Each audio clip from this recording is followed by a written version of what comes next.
जय आदिवासी. मी doctor Sayali Chikhlikar, assistant project officer, प्रकल्प कार्यालय, नाशिक. एका आर्मी जवानाची गोष्टच वेगळी असते. वृक्ष हो भले खडे, हो घने हो बडे, एक पत्र छाव भी, मांग मत मांग मत मांग मत, अग्निपथ अग्निपथ अग्निपथ, अशी त्याची देशनिष्ठा असते. भेटूयात सैन्य आणि पोलीस दल भरतीपूर्व प्रशिक्षण केंद्र नाशिक या केंद्राचे प्रमुख श्री R.D. अहिरे यांना. जय हिंद सर. जय हिंद मॅडम. सर, आपल्या या केंद्रामध्ये सैन्य आणि भरतीपूर्व प्रशिक्षणाचे कोणकोणते प्रकार चालतात? या ठिकाणी मॅडम 4 प्रकार चालतात. अच्छा. एक फिजिकली ट्रेनिंग दिली जाते, एक बौद्धिक ट्रेनिंग दिली जाते, ड्रायव्हिंग टेस्ट ट्रेनिंग दिली जाते आणि एक संगणक प्रशिक्षण दिलं जातं, MSCIT. अच्छा. साधारणपणे कसं चालतं सर हे प्रशिक्षण? मॅडम, बौद्धिक फिजिकल तर आम्ही ऑन ग्राउंड घेतो. कोणकोणते प्रकार चालतात त्याच्यात? मग 5-7 किलोमीटर म्हणजे स्टेप वाईज, स्टेप प्रमाणे आम्ही रनिंग घेतो. 1 तासाची रनिंग करून आल्यानंतर ग्राउंड पीटी होते.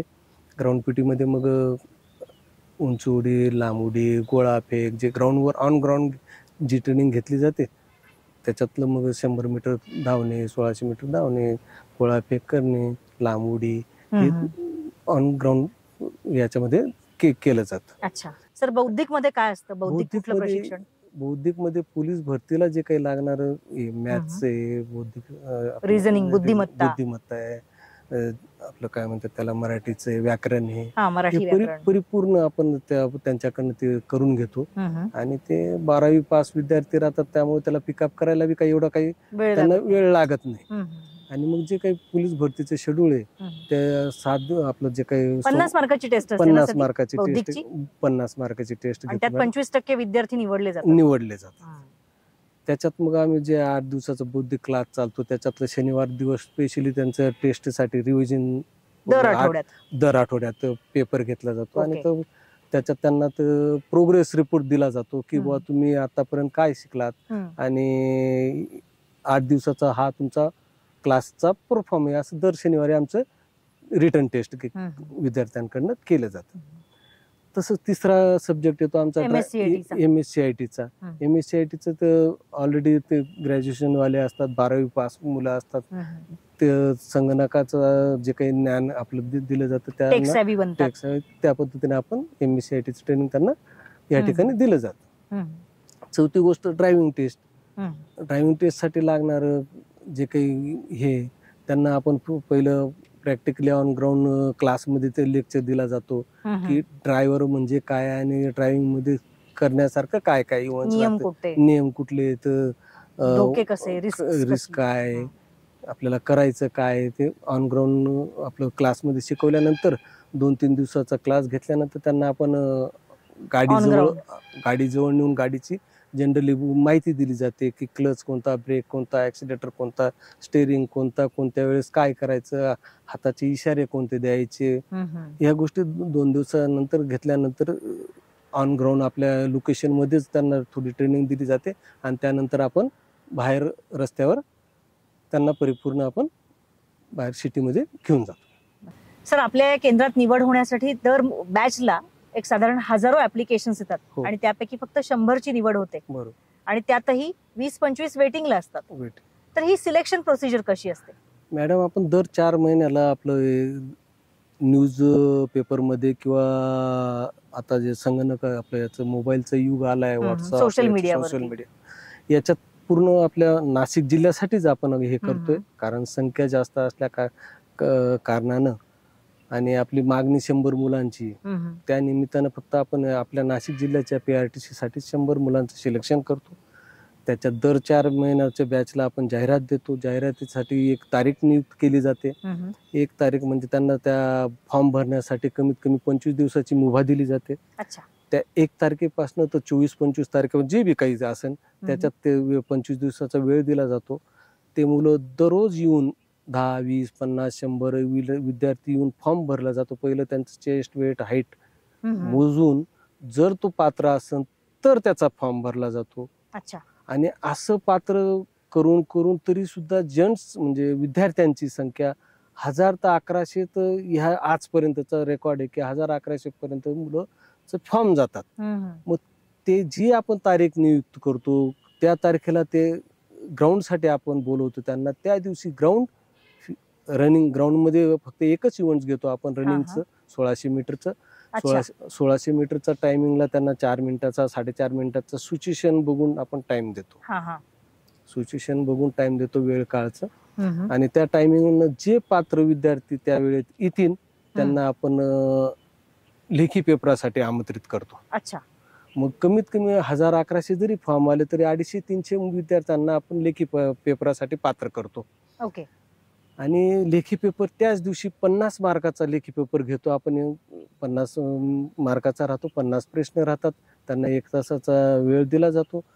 आणि त्याच दिवशी त्यांचं आपले जे काही शिक्षकगण असतात त्यांच्याकडनं पेपर आपण त्याच दिवशी रिझल्ट बनवून संध्याकाळपर्यंत त्यांना रिझल्ट देतो. अच्छा, त्याच दिवशी मॅडम, कारण लांब मुलं आलेले असतात. प्रत्येक वेळेस हरासमेंट होण्यापेक्षा आपण झिजलेलं बरं. पण त्यांना त्रास न देता आम्ही सर्व ऍक्टिव्हिटी त्यांचं 1 दिवसात घेऊन आतापर्यंतच 2009 पासून मी म्हणतो तर 2022 पर्यंत बिलकुल न काही तक्रार, न काही व्याधी, आतापर्यंतचे भरती प्रोसिजर आम्ही सक्सेस केल्या. ही पण आर्मीची शिस्त आहे. हो, ही पण आर्मीची शिस्त आहे मॅडम. आणि पब्लिकला सांगितल्यानंतर किंवा ते आपण ब्रीफ केल्यानंतर पब्लिक सुद्धा आपलं कॉपरेट करते मॅडम. अजूनपर्यंत तरी कॉपरेट केले, इथून पुढे पण करत राहील.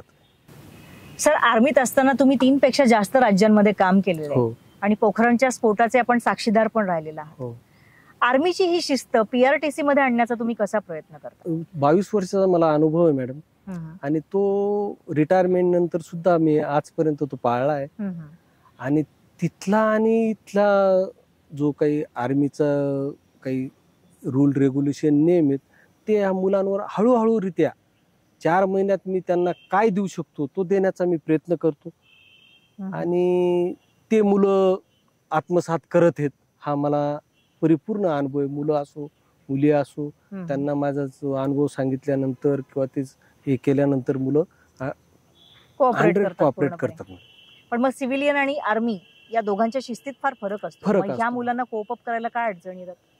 नाही, सुरुवातीला तर काही हे नाही मॅडम. आपण समजू की आजच तो आला आणि लगेच आर्मीचे रूल रेग्युलेशन फॉलोअप करेन अशातले आपण अपेक्षाच करू शकत नाही. त्यांना हळूहळू त्या गोष्टीचं ब्रीफ केल्यानंतर ते ऑटोमॅटिकच त्या क्षेत्रात येण्याचं किंवा ते कार्य करण्याचा प्रयत्न करतात. आपण आपल्या तिथले काही अनुभव सांगितल्यानंतर त्या गोष्टीचं उत्सुकता वाटते त्यांना. आणि का नाही बुवा, त्या सरांप्रमाणे जर आपण करावं किंवा आपण ते गोष्टी कराव्या. मग चाहे तुम्ही आर्मीत जा, पोलीसमध्ये जा किंवा कोणत्याही क्षेत्रात जा. मी तर म्हणतो की कोणत्याही क्षेत्रात जा, गेल्यानंतर ते डिसिप्लिन पाळलं पाहिजे बुवा. जे काही शिस्त असते ती शिस्त 100% कमिटमेंट पाहिजे बुवा. कोणत्याही क्षेत्रात तुम्ही काम करा, माणसाच्या अंगी ही शिस्त पाहिजेच. सर, PRTCच्या बॅचेस पैकी सगळ्यात महत्वाची बॅच म्हणजे 100च्या स्ट्रेंथची मुलींची बॅच, एप्रिल ते जुलै महिन्यातली. तर या मुलींचा विद्यार्थिनी म्हणून कसा अनुभव असतो तुम्हाला? मुलींच्या सत्राबद्दल बोलायचं झालं मॅडम, तर मुली मुलांपेक्षा आज्ञाधारक असतात. आणि सांगितलेलं जे काही कार्य आहे त्या मुलांपेक्षा अति टाइमाच्या आत करून आपल्या सिनियरांना देण्याची त्यांची इच्छाशक्ती असते की सर आपल्याला या कामाबद्दल खुश होऊन करतील बुवा, काम करायचं तरीका करतात. आणि मग तेच म्हणतो की मुलांपेक्षा मी या निमित्त सांगू इच्छितो की जास्तीत जास्त पोलीस, आर्मी, आता आपलं तुमचं हे केंद्र सरकारनं नवीन काढलंय आपलं, तर मुली जे काही आज्ञाधारक असतात मी सोडून जाण्याचं त्यांचं मुलांपेक्षा प्रमाण खूपच कमी राहतात. जर त्यांच्यात काही शारीरिक त्रुटी आढळल्या पळाल्यानंतर किंवा एक्सरसाइज केल्यानंतर तीच काही 1 या 2 विद्यार्थिनी सोडून जाण्याची परमिशन घेते. आणि आपल्याला सुद्धा त्याला सोडायची इच्छा नसते तरी सुद्धा त्याला फिजिकली प्रॉब्लेम आहे, त्यामुळे आपण त्या मुलींना परमिशन देऊन 1-2 मुली जातात सोडून. म्हणजे याचा अर्थ मुलांपेक्षा मुलींचं प्रमाण कमी असतं सोडून देण्यात. हो, मुलींची इच्छाशक्ती दृढ आहे. आणि वागण्या बोलण्याच्या बाबतीत सर, एक ऑफिसर म्हणून किंवा जवान म्हणून त्या कशा वागतात? नाही, मुलींचं तर मुलांपेक्षा वागण्याचं, त्यांचं राहण्याचं, त्यांचं बोलण्याचं तरीकाच असा वेगळा असतो की वाटतं मुलांपेक्षा त्या शिस्तबद्ध जास्त राहतात मॅडम. पोलाईट पण असतात. हो. ओके. मी ह्या निमित्तानं आपल्या नाशिक जिल्ह्याच्या सर्व मुलींना किंवा मुलींपेक्षा पालकांना मी हे आवाहन करू इच्छितो या ठिकाणी की जास्तीत जास्त आपल्या मुलींना सैन्य क्षेत्रात जाण्यासाठी आपल्या नाशिक विभागातल्या ज्या काही PRTC केंद्र बनले आहेत त्या ठिकाणी जाऊन आपले ऍडमिशन म्हणजे अर्ज दाखल करावं असं मी या निमित्त सर्व पालकांना आणि विद्यार्थ्यांना पण आवाहन करतो की त्यांनी जास्तीत जास्त या योजनेचा लाभ घ्यावा. खरंय सर, खरंय, नक्कीच. सर, गेली 14 वर्ष ही योजना तुम्ही एक खांबी स्वतःच्या खांद्यावरती ओढून नेताय. ही धुरा तुम्ही कशी वाहिली असं विचारल्यावर तुम्ही म्हणता करंट पाहिजे माणसात मॅडम. बरोबर. सर, इकडे प्रशिक्षक म्हणून काम करत असताना तुम्हाला विद्यार्थ्यांचे कसे अनुभव आले? माझी विद्यार्थी तुमचे येऊन तुम्हाला भेटतात कधी? हो मॅडम, काय मग आपले फीडबॅक देत राहतात, मुलांकडनंच फीडबॅक मिळतं. तशातलाच एक पेठचा सतीश गावित म्हणून विद्यार्थी होता माझ्या बॅचचा, जुन्या बॅचचा. अच्छा. तर घरची खूप गरीब परिस्थिती, घरच्या कठीण परिश्रमामध्ये आपल्या परिस्थितीमध्ये तो इथं आला. त्याचा नंबर लागला, काही कारणास्तव तो जाण्याचा सुद्धा इथून बघ सर मी सोडून जातो असं करतो असं त्याच्यातलं घराचा प्रॉब्लेम सांगून, कारण मी इथं येतं घरी काम कोण करेन, आमच्या वडिलांचं आईचं देखरेख कोण करेन. पण कोणत्याना असं समजून त्याला इथं ते 4 महिन्याची ट्रेनिंग दिली आणि 4 महिन्याच्या ट्रेनिंग दिल्यानंतर तो बाहेर ज्यावेळेस गेला तर इथली जी काही आवड निर्माण झाली त्या पोलिसांबद्दल किंवा आर्मीबद्दल, मॅडम त्यानं या इथून गेल्यानंतर त्यानं एकच ध्येय ठेवलं की मला कुठंतरी काहीतरी उच्च पदावर जायचंय आणि त्याने MPSCचा अभ्यास सुरू केला मॅडम.